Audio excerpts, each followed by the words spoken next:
Welcome back to Sometimes Love Isn't Enough, the Parenting Through Challenges podcast. I am your host, Angie Grant, and today I want to talk about this concept of being a highly sensitive parent. So, I know that there is a phrase or a concept about being a highly sensitive child, and maybe you have one at home. They're the child who can quickly seem to fly off the handle. They have big emotional responses to seemingly little things. They can be highly responsive to the needs of others. But how often do we think about this idea of being a highly sensitive parent? And when I say sensitive, I don't mean reactive. I know when I think about that phrase of a highly sensitive child, oftentimes I think people think about highly reactive kids, kids who have big emotions. Everybody sees what a highly sensitive kiddo looks like, right? Or perhaps. But when I think about both child and parent, but today I want to talk about parent. I perhaps reactivity is part of it, but I often think when we're reactive, it's because we're dysregulated. What I want to talk about today is this concept of being a highly sensitive parent. And my take on that, what I see as the gifts that come with that, and also perhaps just a different lens to look at that through. So let's dig in. When I think about this concept of being a highly sensitive parent, I I think that, in our parenting role, I would say that many parents are highly sensitive to the needs of their kids, right? We know them, especially when we start to tap into our parenting instincts. When I think about where our society is at today, I think we've been so trained to not listen to our instincts and really trust an outer authority. I think about, I often think about this idea that, today in 2026, breastfeeding our kids is very common. But when I had my daughter 24 years ago, it, I don't even recall it being much of a suggestion. In fact, I feel like it was more strongly encouraged to use a formula, and I didn't question it. I had my own things to work through, my own discomforts with my own body. And so for a doctor to suggest to use an external formula, didn't even question it, didn't do any research, didn't really have a drive to understand. I was so conditioned to think that somebody outside of me knew better for my child than I did. And that theme continued when it came to seeking medical care for both of my kids or trying to understand my son's behaviors. I was so trained or conditioned, influenced to think that all of the answers that I needed were outside of me. But the real power in helping myself, helping my kids, understanding my kids really came when I started to shed that thought that the answers I needed were outside of me and really started to tap into my intuition. But that tapping into my intuition wasn't so easy, right? I didn't just wake up one day and say, like, oh, let's get rid of all that outside influence and tap into what I know. Because as humans, when we're taught from a very young age by, oftentimes well-meaning parents, but when we're taught from a young age to turn off our intuition, to not listen to it, to dim it, it can be hard to find it again. It can be hard to hear it, to know it, to understand it. And when we look at how our intuition speaks to us through the lens of human design, there we all receive intuition in different ways too. We understand, we have this greater understanding of others through our openness and our chart, but there are also so many other ways that we can tap in to our intuition. There, for example, are some gates in human design that allow us to know, to really understand through a deep sense of smell. And it isn't necessarily the kind of smell that, you smell, smell the difference from pancake syrup to uh, a campfire. It's a it's a much deeper knowing through smell, through things, visions that we might see in our head or things that we might hear. And sometimes it's just a knowing, a splenic knowing about what's right for us and what's right for our kids.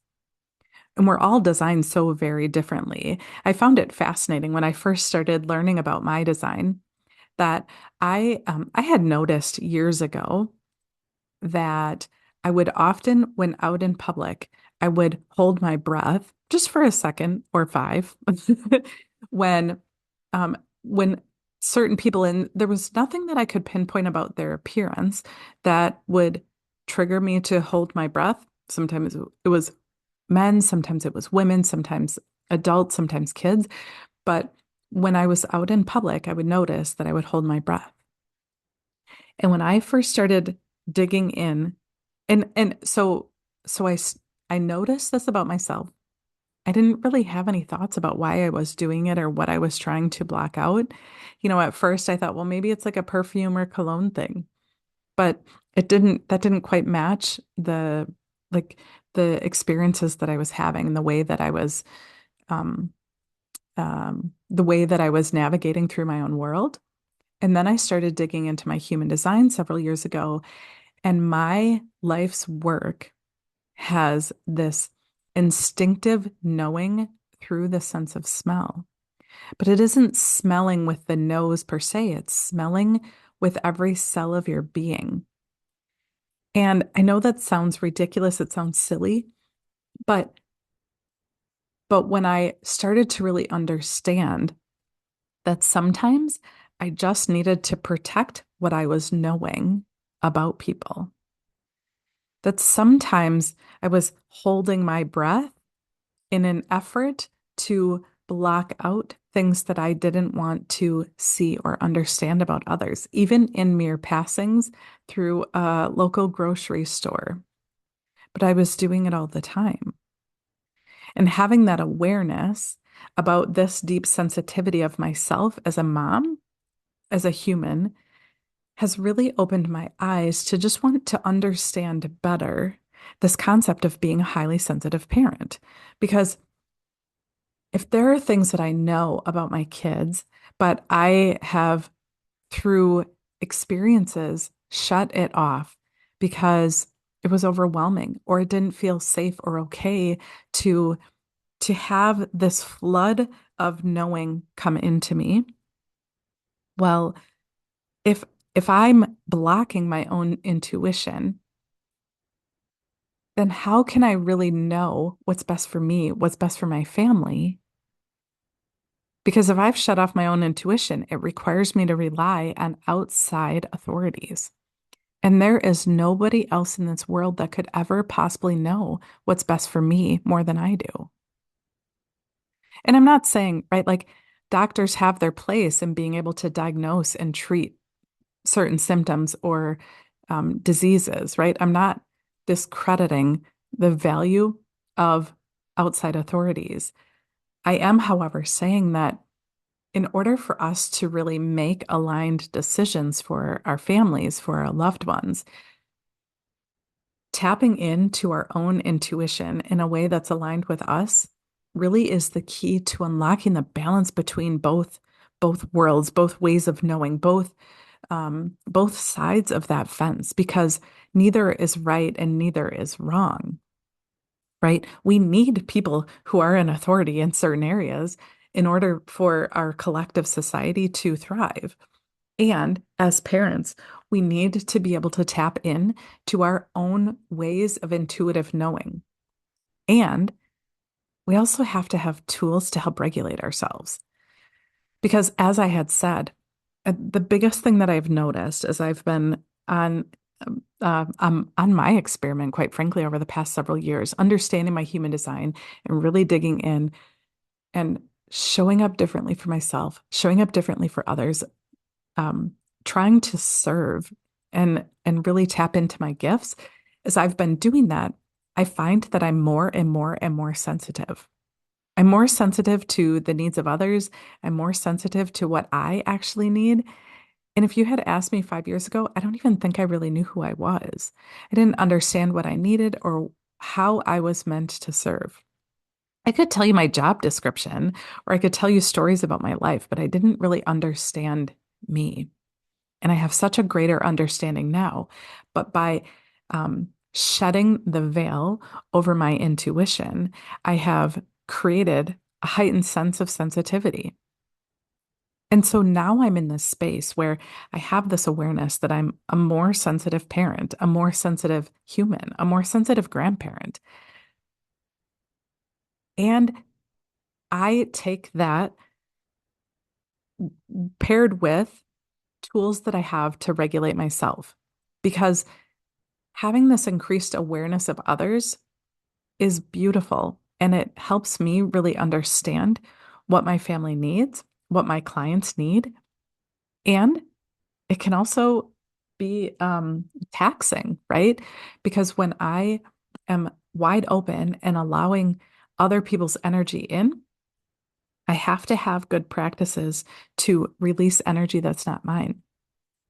I think that it is a beautiful gift to be open to the needs of others, but then we have to be able to let go once we've learned what we needed to learn or mirrored back what we need to mirror back or have guided in a way that is aligned with us and them, then we must let go of that energy that's not ours.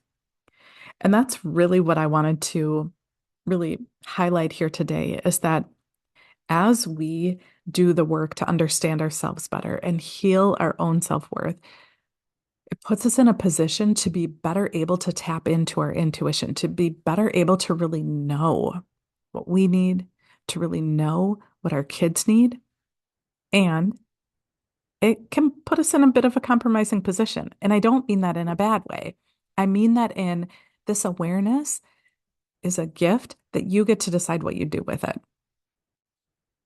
It could be the case that I have this increased awareness of my intuition and I'm overwhelmed by it and I let it take over.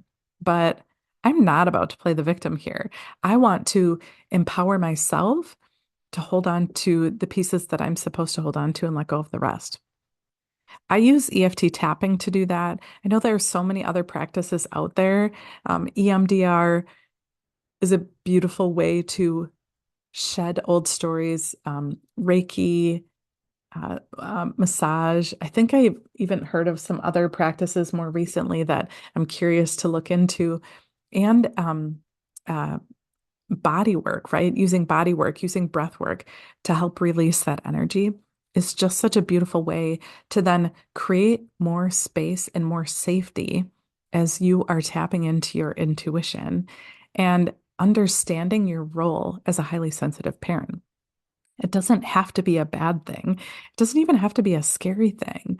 When when we have the right tools to really embrace who we are and to step up in a way that helps us create safe space for our kids who we love so much, our kids who we can deeply feel their feelings and experience what they're going through, and then release what isn't ours so we can continue to create space and not in a draining way but in an empowering way that helps us to show up the way that we need to for our kids. So, my practical takeaway for you, I realized in my last episode, I did not give you anything practical to take away. It was purely a story, my story that I wanted to share with you. But today, my my takeaway for you is if you identify as a highly sensitive parent, I encourage you to dig into your human design to really have a deeper understanding about what that means for you. Because when we know what specifically that energy is that is creating this maybe shift in the way that we show up, creating a shift in the way that we interact with our most important relationships, it gives us power. It gives us power to understand and make decisions.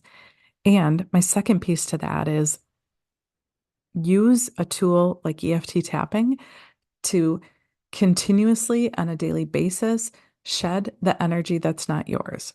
Don't hold on to it because that creates a space where you're highly sensitive, you're pulling in everybody's energy and you're letting it sit in your space. But it isn't your energy to hold. It's your energy to learn from and then create space for the next energy to learn from. And so using tools like EFT tapping, I would love to help you with that.